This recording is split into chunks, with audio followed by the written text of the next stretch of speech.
السلام علیکم شیخ،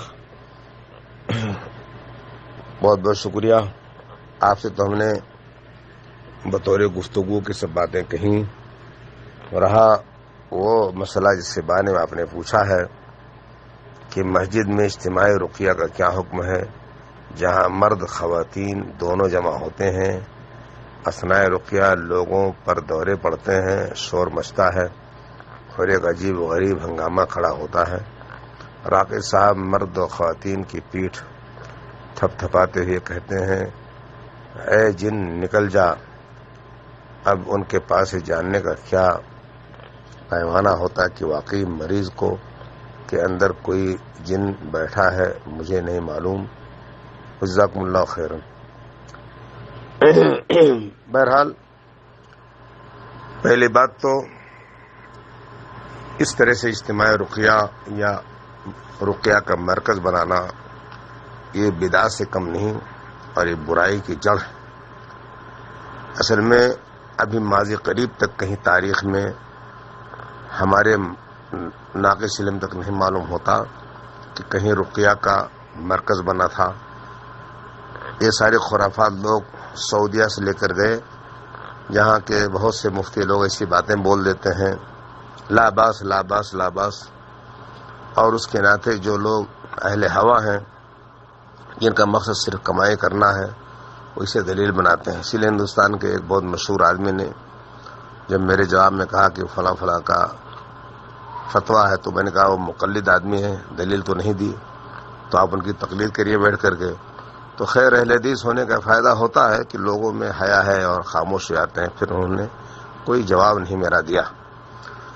جو صورت مسئلہ ہے، اس قسم کا مسئلہ میں نے اور بھی دیکھا حیدرآباد میں۔ ایک جگہ مجھے لے گئے ایک صاحب، ان کا مقصد تھا کہ شیخ نے جا کر ہاں کہہ دیا تو چونکہ ان کا نام بہت زیادہ یہاں چلتا ہے تو ہماری دکان چل جائے گی۔ میں نے وہاں دیکھا عورتیں پڑی ہیں، کوئی پیٹھ کے بل ہے، سینہ آسمان کی طرف کر کے سینہ ہلا رہی ہے، ہاتھ پیر ران ہلا رہی ہے، کوئی کروٹ لے کر کے ہل رہی ہے اور کانپ رہی ہے، کھرا رہی ہے، چلا رہی ہے، کوئی کچھ کر رہی، کوئی کچھ کر رہی ہے۔ اور جب مجھ سے پوچھا حضرت کیا خیال ہے، میں نے کہا میں کیا بتاؤں خیال، یہ تو ہم اہل حدیث ہو کر تصور نہیں کر سکتے تھے کہ اہل حدیث کے مرکز میں یہ سب بات ہوگی اور اہل حدیث کا مرکز بھی ہوگا ایسا۔ تو بہرحال میں نے کہا یہ سب تو جو قبر پر جاتے ہیں لوگ مرادیں مانگنے، بچوں کو مانگنے، وہاں سنا عورتیں ابھواتی ہیں۔ ابھوانا ہمارے بستی کا ایک لفظ ہے، وہ پتہ نہیں مولانا مقیم صاحب سمجھتے ہیں کہ نہیں، کیونکہ بہرحال بستی میں اور پرتاپ گڑھ میں دو تین ضلع کا فرق ہے، ایک مسافت ہے، تو لہجے بدل جاتے ہیں۔ میں نے کہا یہی منظر ہے، تو وہ بیچارے ان کی مراد پوری نہیں مجھ سے، تو انہوں نے مجھ سے تعلق ہی کاٹ دیا۔ لیکن ان کی وہ بے عزتی ہوئی ہے اس مرکز کے ناطے کہ اللہ کی پناہ، دوسرا آدمی ہو تو زہر کھا کر مر جائے اور ختم ہو جائے۔ لڑکی نے کہا، آڈیو سنایا، اس نے کہا اگر کہیں تو میں ویڈیو بھیجوں جو میں نے بنایا ہے میرے ساتھ جو انہوں نے بدماشی کی۔ اور عام طور سے جب یہ ہے دروازہ کھلتا ہے تو عورتوں پر جن بھوت سوار زیادہ ہوتا ہے۔ کیوں؟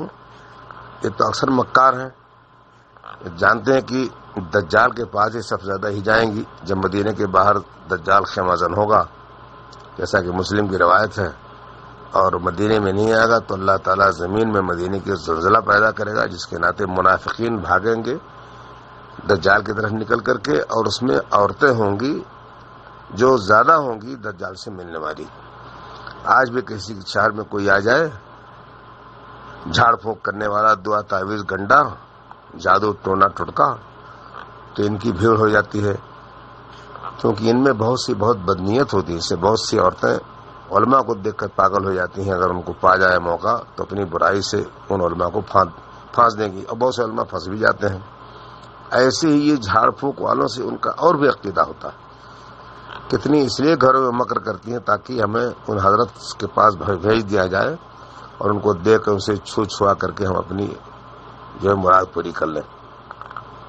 رہا رقائی صاحب کا عورتوں کی پیٹھ سنوانا تو بہت بڑا جرم ہے. لائیں یضرب احدکم بمیخۃ فی راسہ خیر من ان یمس یدہ ید امرأۃ لا تحل لہ. کسی آدمی کے سر پہ موٹا سوا، جس کو ہمارے بستی زبان میں سجا کہتے ہیں اور عربی زبان میں مسلح کہتے ہیں، اور مخیط لفظ آیا حدیث میں، اگر سوئی موٹی کسی کے سر میں ماری جائے تو وہ بڑی بات نہیں ہے، جتنی بڑی بات یہ ہے کہ ایک انسان اجنبی عورت کو اپنے ہاتھ سے چھوئے. لیکن یہ لوگ ڈاکٹروں پر قیاس کر کے سب کام کرتے ہیں. ظاہر بات ہے نبی صلی اللہ علیہ وسلم نے کبھی کسی عورت پر ہاتھ نہیں رکھا، جبکہ نبی حق کا درجہ جو ہے وہ دنیا جانتی ہے. نہ کسی صحابی نے، نہ کسی نے کبھی کسی پر جھاڑ پھونک کیا اور ہاتھ رکھا. ہم ہی لوگوں نے بہت جگہ مجبوری پر دعا کیا ہے. جھاڑ پھونک تو ہم لوگ بولتے ہیں، اس میں اچھا نہیں لگتا، لیکن ہم لوگوں نے کبھی کسی لڑکی کے سر پر ہاتھ نہیں رکھا، کسی کے پیٹھ پر نہیں رکھا، کسی کا ہاتھ کبھی نہیں پکڑا، نہ کبھی اسأل اللہ العظیم ان یشفیہ کے کہہ کر کے ہاتھ رکھا اس کے مقام معروف پر، کیونکہ یہ سب باتیں بہت ہی حرام ہیں. اور بہرحال یہ کام بدعت ہے اور اس قسم کا کام حرام ہے. ایسے کاموں سے پرہیز کرنا چاہیے آدمی کو. اگر کسی کی دعا میں شفا ہے تو ایسے ہی کر دے. یا سلف کے زمانے میں ہر شخص دعا کر دیتا تھا کہنے پر، جس سے بھی کوئی ذرا میرے اوپر پڑھ دو تو پڑھ دیتا تھا، یا خود کسی کو دیکھا بیمار اس کو پڑھ دیا. لیکن مرکز کھولنا اور اس کے لیے فتویٰ دینا، ہمارے بعض علماء ایسے ہیں ان سے جو فتویٰ بھی لے لو وہ تو بعض لوگوں کو ہم لوگوں نے ڈرا دیا ہے اور نہ پتہ نہیں کیا کیا فتویٰ دے دیں. لیکن بعض لوگوں کو ناف لگا دی گئی اور کہا گیا کہ آپ نے بات کیوں کہی، تو ان کے پاس جواب نہیں رہا. دوسری بات اصل بات یہ ہے کہ جس کی روزی جہاں سے کھل جاتی ہے نا، اس دروازے کو بند نہیں کرتا. جس سے بہت سے ہم نے بمبئی میں لوگوں سے کہا کہ آپ کی کمائی حرام ہے، تو ہمارا فتویٰ نہیں پسند آیا، فتویٰ ان کا پسند آیا جو ان کے ہاں روزی دعوت کھاتے ہیں اور ان کی والی کرتے ہیں. ایسے ہی شیخ البانی، بن باز، فوزان، فلان فلان فلان، ان سارے لوگوں کا فتویٰ فوٹو کی حرمت میں نہیں پسند آیا. مسجدوں میں اور مجلسوں میں جہاں تقریر ہوتے پنڈالوں میں فوٹو خوب ہوتے ہیں، لیکن چونکہ اس سے ان کا بازار گرم ہے، ان کی تعریف ہوتی ہے، واہ واہ خوب ہوتا ہے، اس لیے ان علماء کی بات لاتے ہیں جو نہ عیر میں سے نہ نفیر میں سے، جن کے فتوے کی کوئی اہمیت نہ وہ اہل علم ہے. ایسی ہمارے ایک رشتہ دار ہیں، ان کی کہیں نوکری ہے جہاں اس نوکری میں کچھ جھاڑ پھونک بھی ہے. ان کے بارے میں سنا کہ پانی میں جھاڑ پھونک کرتے ہیں، شہد میں بھی جھاڑ پھونک کرتے ہیں، یا کس چیز میں کرتے ہیں، تیل میں. افسوس کی بات ہے، اہل حدیث ہیں اور یہ سب کام کرتے ہیں. ہم نے پہلے لوگوں سے کہا ہے کہ پانی میں یا کسی سائل چیز میں یا کسی بھی ایسی چیز میں پھونکنا یہ حرام و بدعت دونوں ہے. حرام اس لیے کہ نبی صلی اللہ علیہ وسلم نے ہم لوگوں کو برتن میں، پانی میں، ان سب چیزوں میں پھونکنے سے منع فرمایا. بدعت اس لیے کہ نبی صلی اللہ علیہ وسلم سے اس کا ثبوت نہیں، کوئی صحیح سند سے نہ حضرت عائشہ سے نہ حضرت ابن عباس سے ثابت ہے. نبی صلی اللہ علیہ وسلم سے ثابت ہے کہ آپ بیٹھتے تھے مسجد نبی میں ٹھنڈک میں، آپ کے اخلاق حسنہ میں اس حدیث کو بیان کیا گیا صحیح مسلم میں. تو صبح نماز کے بعد جب بیٹھ رہے تو مدینے کے جو غلام تھے وہ بڑے بڑے اس میں کیا کہتے بھائی، کٹوروں میں، جس کو کعب آپ لوگ کہتے ہیں، اس میں پانی بھر کر لاتے اور نبی صلی اللہ علیہ وسلم برکت کے لیے اپنا ہاتھ اس پانی میں ڈال دیتے. وہاں بھی نہیں کہ نبی صلی اللہ علیہ وسلم اس میں پڑھا کرتے تھے. لیکن مسئلہ یہ کہ جس کی روزی جہاں چلی وہ کسی کو سننے والا نہیں ہے، چاہے تجارت ہو یا جھاڑ پھونک ہو یا تعویذ دعا گنڈا کرنا ہو. ہمارے ایک استاد کو بھی سنا جاتا ہے، جنہوں نے بچپن میں ہم کو بلوغ مرام پڑھایا تھا، سنا ہے کہ آج تک انہوں نے تعویذ لکھنا نہیں چھوڑا، گنڈا بنانا نہیں چھوڑا، اور اس پر وہ پیسے پاتے ہیں، اس لیے نہیں چھوڑتے. تو بہرحال آپ کی جو چیخ پکار ہے حضرت مولانا، یہ بہت صحیح ہے اور اس کے دروازے کو بند کرنا چاہیے. اس سے بہت بڑا فتنے کا دروازہ کھلتا ہے اور عورتیں جان بوجھ کر کے مکر بہت سی کرتی ہیں. کچھ تو خیر بڑی مریض ہیں لیکن اکثر تو مکر کرتی ہیں. کیونکہ شیطان ایسی جگہوں پر زیادہ اپنے راستے بنایا رہتا ہے۔ میں نے یہ عجلت میں باتیں کہہ دی ہیں، اگر آپ کو اور اچھی کہنے کی ضرورت ہو بولیے تاکہ پھر ہم اور قاعدے سے کہیں۔ السلام اللہ وبرکاتہ۔